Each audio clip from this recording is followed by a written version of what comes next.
we could create heaven on earth regularly, consistently. We can do it as a one-off or when we're feeling more supported by the energies, or we can do it consistently by making choices about how we are interpreting our feelings and the choices that we make.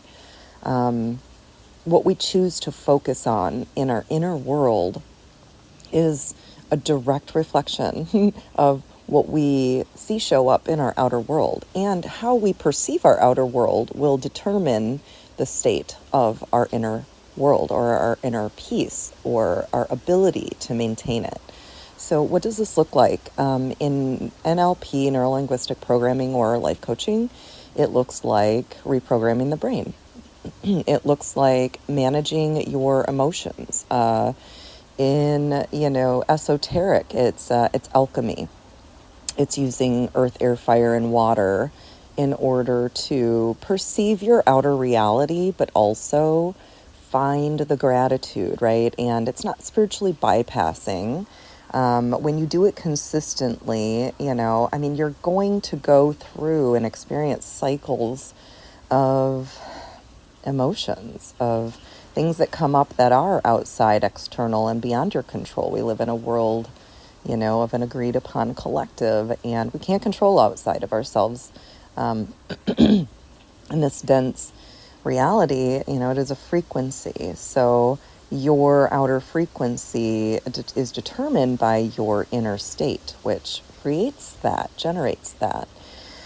So when we are more consistently in a state of positivity or a state of gratitude or elevated emotion, and if you don't have the capacity because you've been hit with a bunch of stuff that you just don't understand why, all you have to do is bring your attention back to your heart. Even though people who have experienced lots of tragedy, lots of dense lower energies or sadness, those are the surface level things. Those are the things that are at the forefront of their brain. So their focus is, of course, on that. And when they see it show up in the outer reality, it's very easy to find that as proof, to use that as proof. And so the brain says, see, that validates that story. That's true, that this is crap because I see it show up. But a lot of the things that show up in our external world aren't really our stories. They aren't really truths that belong to us. They are the distortion, right, that tries to loop us back into those stories, those mimic loops of created stuck systems that want us to attach to them in order to sustain themselves and to feed off of us in ways, to stay a part of the experience, so to speak. So, our power is with our ability, like I said, to focus and bring us out of those recursion loops back into remembrance. So when you are, hit with something, instead of declaring it as your reality and affirming the truth of it by speaking, oh yeah, that always happens, or of course it would happen, that's your proof. When these things happen, it is good to find the healing in it. It is good to find the message in it. We're on Earth School to learn. We're on this reality. We're in this reality in order to see something. Here's the thing: we can have all the knowledge in the world, right? We can know stuff about stuff, but until it's an embodied or experiential reality, it's a whole nother level of just knowing. Experience is, I had information. I've had this information of the esoteric metaphysical stuff for years. But until I'd understood the alchemic process of embodiment and managing your energy field, which thoughts are energy, And the thoughts are what help create our external experience, right? Our internal experience is subject to our perceived reality, but we have been put in an experience. Most people aren't taught. None of us are really taught, definitely in school. That's a structure that I believe is set up to disempower us, to put our focus on external, to depend on external stimuli or information in order to understand and perceive our external reality. We're not taught to manage our internal states. We're not taught to look at the external for signs in the elemental realm as a larger, grander experience. We are a part of this fabric of reality, this web of creation that we can have different levels of experience depending on our biological computer, which is our brain, our state, and how we manage those elements. So that's why I invite you to just try and, identify your story. If you identify your story, you can use these mindfulness practices and ancient, really, information that helps us navigate our lived experience more precisely, more intentionally, and more elevated, really.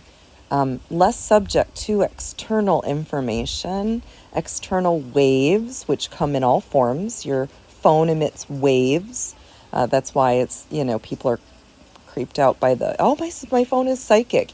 They know that these waves exist outside of our brain and outside of what we can see. So when we can start understanding these things and our energy bodies and becoming more aware of these ways that we have control over our lived experience, and not just our lived experience, but our whole selves. Right now, I feel very inspired and enlightened by my experiences that I'm having in dream states and also meditative states that are giving me information that is validating and true, but also we're becoming more multidimensional. So, when people say, I want to learn about my past lives, or, these things are, they're not actually past. So everything happens in the internal moment of now. We are multidimensional in that we are having an experience that seems very linear, but we are living a spiral. And the image I recently got was actually of our spiral galaxy, our Milky Way galaxy, and where we exist in it. And in relation to the center, or the Milky Way's relation to the center of the galactic center, astrologically, people who are paying attention know that we are in an alignment of the galactic center in which we are receiving more photons, more light. The photons that we're receiving from our central sun as information, that is being given from the galaxy, the galactic center. And it is allowing for us to perceive a more expanded experience. I'm actually feeling like we're going to evolve in this way. I feel very much like the information that we are given is not necessarily given to our brain, but translated through our brain. And if we can use our other senses, which I know most people aren't taught. I did teach my kids this when I homeschooled them, but not limited by our five senses, and using our clairaudience, our clairvoyance, our clairsentience, all of the clairs, in order to help navigate the experience is necessary and will catapult you to a whole other dimensional and lived experience. So I invite you to start thinking in terms of becoming more empowered and how you perceive things.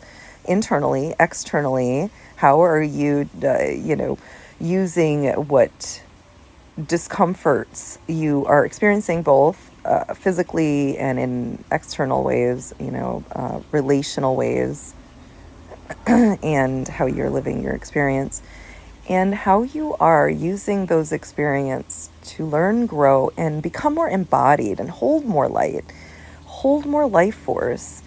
I say hold more light, but I mean that in terms of information, not necessarily just all love and light and all positive stuff. We are both the duality of the light and dark, and that's why I'm saying let's use the dark to our advantage. Let's use the discomfort so that we can house more life force. Because when we carve out the space and navigate in the darkness, we can see more, we can perceive more, we can interpret more, we can understand more, we can feel more grounded. We will actually feel more alive, more real.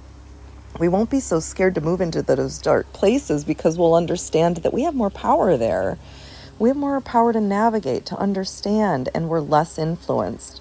We're less manipulated. We're less in fear. We're less in those lower frequencies that are where those lower energy attachments find us and attach to us and siphon our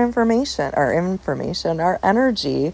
They do siphon information, but they siphon energy from us. And a lot of times we're not even aware of it. So, of course, that's why we use the practices to stop it intentionally. Externally, we smudge, we clear our energy bodies, we do light work, light language, we do Reiki, we do all kinds of stuff. But reach out if, any of this resonates. And if you think that you want to start to become more empowered and create more intentionally a life of joy, and of a more embodied experience of a heaven on earth, truly. We did come here to do it. It's not separate from our lived experience. It's not a place that we're going, and it's not a thing that we can't attain while we are embodied, incarnate, and physical. It is, I believe, a thing that we are going to weave into a future reality. And there's some of us here that are here to do just that. So join me if you'd like. Just thanks for listening and considering this to be true. There's a curiosity, and I believe all of us, that is, seeking it out in one way or another. A lot of people do find it in religion. Unfortunately, religion has been very manipulated in terms of the information that it's been offered. A lot of Christians and Catholics particularly don't realize that a lot of the books that have this information that were written by the people that they have been worshiping were also removed from their information. So if you are Catholic and you find this to be scary or fear-based to listen to, I would encourage you to seek out the lost books of according to Thomas, Philip, and Mary Magdalene. And you'll find that this stuff was, removed. Burning of witches, the Gnostic teachings that were studied were demonized, and women were suppressed because women have a very natural ability to tune into, that you could call it the yin, the yang, right? The yin, the dark or the light. We label it as dark, but it's really just our feminine. It's where we go internal, and that has been demonized in order to remove us from ourselves. So it's not conspiracy. It really is just limiting beliefs that need to be brought to the surface more collectively in order for us to understand it and integrate this knowledge. So again, we can use it to our advantage. So thanks for listening. And I was just inspired to say this by listening to other inspired teachings from other people. I seek this out. I've studied it for a really long time, and I do life coaching. If you are wanting to do life coaching, I really don't do natal chart interpretations anymore, just because I'm not an expert, and there's so many people who are much better than me, but I do use that information. I've studied astrology for about 20 years or so, and I use the information to help people navigate their experience and let go of things, attachments they might be attached to that are keeping them stuck. And we look at the astrology and the chart to determine where the stuck energy is, where you might be defaulting, and what your soul came to really learn, and where the transits are affecting these lessons and highlighting them, because it really is just a map. It's a guide.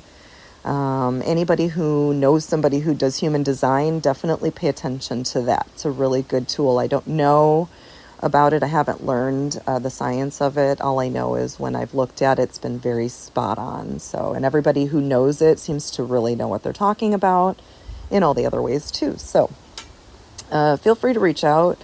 And like I said, I'd love to work with people who are invested in their own healing. I'm not trying to convince anybody of any truth. I just invite you to open your eyes to what is already there and to see it from a more grander perspective, right? A more a perspective. That's why, I do the other sort of healing things too, because, the quantum healing hypnosis, really what you're doing is you're practicing becoming your own channel. It's a guided meditation essentially that helps you get your ego, mind, the individual identity, ego, out of the way so that it doesn't have control, and you can become your own channel and channel your higher self.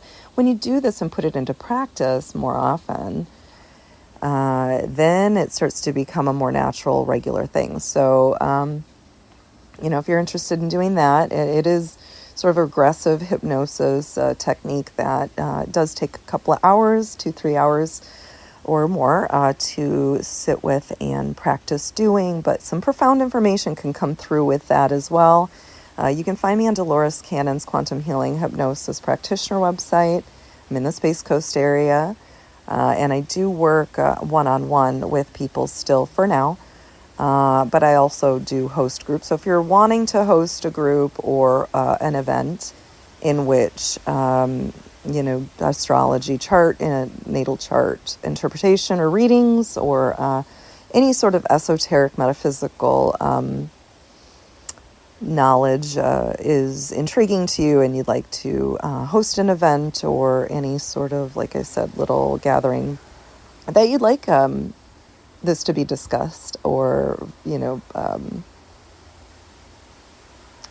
used as a platform to go deeper and to do healing work, please do reach out. It is my passion, it is my purpose, and it is my service. So thanks again for listening. I'm grateful for anybody who does and might find benefit, like I have found the information to be beneficial. So much love and light to you. Thank you so much, and I love you.